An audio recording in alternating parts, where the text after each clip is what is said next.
ಮಮತಾ ಬ್ಯಾನರ್ಜಿಯ ಭದ್ರಕೋಟೆ ಭೇದಿಸಲು ಬಿಜೆಪಿ ಸಜ್ಜಾಗ್ತಾ ಇದೆ. ಇನ್ನು ಮುಂದೆ ಏನು ಪ್ಲಾನ್ ಮಾಡ್ತಾ ಇದೆ ಎನ್ನುವಂಥ ವಿಚಾರ ಕೇಳಿ ಬರ್ತಾ ಇದೆ. ಮಮತಾ ಬ್ಯಾನರ್ಜಿ ಟಾರ್ಗೆಟ್ ಮಾಡಿದೆ NDA ಈಗ ಅಂತ ಹೇಳಲಾಗ್ತಾ ಇದೆ. ಹಾಗಾದರೆ ಏನಿರಬಹುದು NDA ಪ್ಲಾನ್ ಮಮತಾ ಬ್ಯಾನರ್ಜಿ ಅವರಿಗೆ? ಇದರಿಂದ ಏನಾದರೂ ಚಿಂತೆ ಕಾಡ್ತಾ ಇದೆಯಾ ಗೊತ್ತಿಲ್ಲ. ಪಶ್ಚಿಮ ಬಂಗಾಳದಲ್ಲಿ ಮಮತಾ ಅಧಿಕಾರದ ಕೋಟೆಗೆ ಲಗ್ಗೆ ಇಡೋಕೆ ಎಲ್ಲ ರೀತಿಯಾದಂತಹ ಸಿದ್ಧತೆಯನ್ನ ಬಿಜೆಪಿ ಮಾಡಿಕೊಳ್ತಾ ಇದೆ. ಬಿಹಾರದಲ್ಲಿ ಏನು ಚುನಾವಣೆ ಆಯಿತು, ಭರ್ಜರಿಯ ಒಂದು ಗೆಲುವನ್ನು ಸಾಧಿಸ್ತು, ಐತಿಹಾಸಿಕ ಗೆಲುವು. ಅದೇ ರೀತಿಯಾಗಿ ಏನಾದರೂ ಪ್ಲಾನ್ ಮಾಡಿಕೊಂಡು ಬರ್ತಾರಾ ಗೊತ್ತಿಲ್ಲ.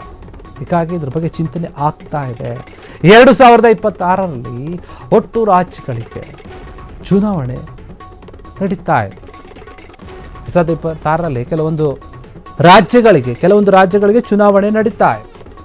ಹೀಗಾಗಿ ಆ ಒಂದು ಚುನಾವಣೆಗೆ ಸಂಬಂಧಪಟ್ಟ ಹಾಗೆ ಪಶ್ಚಿಮ ಬಂಗಾಳ, ತಮಿಳುನಾಡು, ಕೇರಳ, ಅಸ್ಸಾಮು ಹಾಗೂ ಪುದುಚೇರಿ ಈ ರಾಜ್ಯಗಳಲ್ಲಿ ವಿಧಾನಸಭಾ ಚುನಾವಣೆ ನಡೀತಾ ಇದೆ.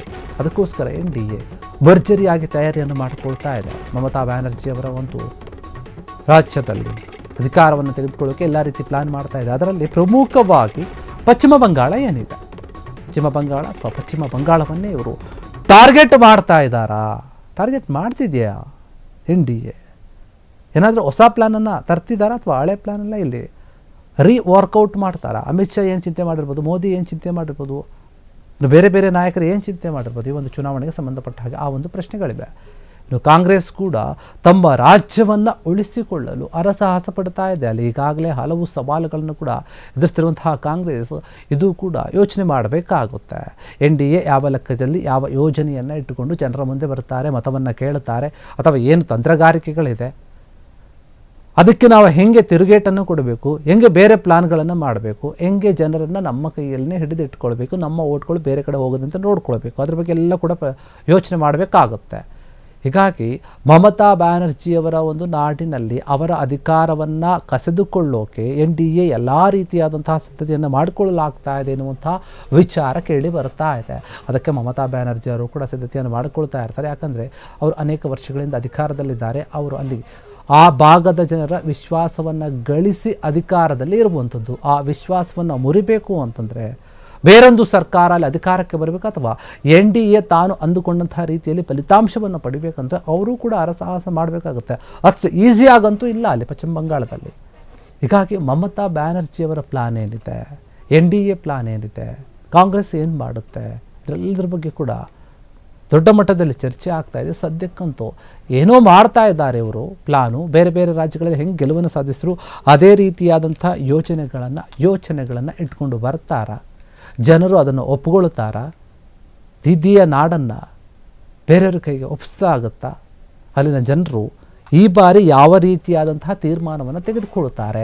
2026 ಇಂದಿನಿಂದ ಶುರುವಾಗ್ತಾ ಇದೆ. ಈ 26ರಲ್ಲಿ ಬೇರೆ ಬೇರೆ ರಾಜ್ಯಗಳಿಗೆ ಚುನಾವಣೆ ನಡೀತಾ ಇದೆ. ಪಶ್ಚಿಮ ಬಂಗಾಳ, ತಮಿಳುನಾಡು, ಕೇರಳ, ಅಸ್ಸಾಮು, ಪುದುಚೇರಿ ಒಂದೊಂದು ರಾಜ್ಯದಲ್ಲಿ ಒಂದೊಂದು ರೀತಿಯಾದಂತಹ ರಾಜಕೀಯ ಬೆಳವಣಿಗೆಗಳಾಗ್ತಾ ಇವೆ. ತಮಿಳುನಾಡಿನಲ್ಲಿ ಒಂಥರ, ಕೇರಳದಲ್ಲಿ ಒಂಥರ, ಅಸ್ಸಾಂನಲ್ಲಿ ಒಂಥರ, ಪುದುಚೇರಿಯಲ್ಲಿ ಒಂಥರ, ಪಶ್ಚಿಮ ಬಂಗಾಳದಲ್ಲಿ ಇನ್ನೊಂದು ಥರ. ಈ ರೀತಿಯಾಗಿ ಬೇರೆ ಬೇರೆ ರಾಜಕೀಯ ಬೆಳವಣಿಗೆಗಳು ಆಗ್ತಾ ಇದೆ. NDA ಕೂಡ ಅದೇ ರೀತಿಯಾಗಿ ಅದಕ್ಕೆ ತಕ್ಕ ಹಾಗೆ ಯೋಜನೆಗಳನ್ನು ಮಾಡಿಕೊಂಡು ಚುನಾವಣೆಗೆ ಸಜ್ಜಾಗಿ ಹೋಗ್ತಾ ಇದೆ ಜನರ ಮುಂದೆ. ಮೋದಿಯ ಒಂದು ಪ್ಲಾನ್ಗಳು, ಅಮಿತ್ ಶಾ ಪ್ಲಾನ್ಗಳು, ನಡ್ಡಾ ಅವರ ಒಂದು ಪ್ಲಾನ್ಗಳು ಏನೇನಿರಬಹುದು ಅದೆಲ್ಲವೂ ಕೂಡ ಚುನಾವಣೆಯಲ್ಲಿ ಗೊತ್ತಾಗುತ್ತೆ. ಯಾರಿಗೆ ಮೇಲುಗೈ ಆಗುತ್ತೆ, ಯಾರು ಸೋಲ್ತಾರೆ, ಯಾರು ಗೆಲ್ತಾರೆ, ಅದೆಲ್ಲರ ಲೆಕ್ಕಾಚಾರ ಆಗ್ತಾ ಇದೆ. ಆದರೆ ಮಮತಾ ಬ್ಯಾನರ್ಜಿಯವರು ಅವರ ಒಂದು ಸ್ಥಾನವನ್ನು ಬಿಟ್ಟು ಕೊಡುತ್ತಾರಾ ಅನ್ನುವಂಥದ್ದೇ ಪ್ರಶ್ನೆ ಇಲ್ಲಿ. ಜನರು ಅವರ ಮತ್ತೆ ಕೈಯನ್ನು ಹಿಡಿತಾರಾ, ಅಧಿಕಾರವನ್ನು ಕೊಡುತ್ತಾರಾ, ಅಥವಾ ಬೇರೆಯವರಿಗೆ ಹೊಸಬರಿಗೆ ಅಧಿಕಾರವನ್ನು ಕೊಡ್ತಾರಾ? ಈ ಬಾರಿ ನೋಡಬೇಕಾಗುತ್ತೆ. ಕ್ಷಣ ಕ್ಷಣದ ಸುದ್ದಿಗಳಿಗಾಗಿ ಫ್ರೀಡಂ ಟಿವಿ ಸಬ್ಸ್ಕ್ರೈಬ್ ಮಾಡಿ, ಲೈಕ್ ಮಾಡಿ ಹಾಗೂ ಫಾಲೋ ಮಾಡಿ. ಹೊಸ ಸುದ್ದಿಗಳ ನೋಟಿಫಿಕೇಶನ್ಗಾಗಿ ಬೆಲ್ ಐಕಾನ್ ಮೇಲೆ ಕ್ಲಿಕ್ ಮಾಡಿ.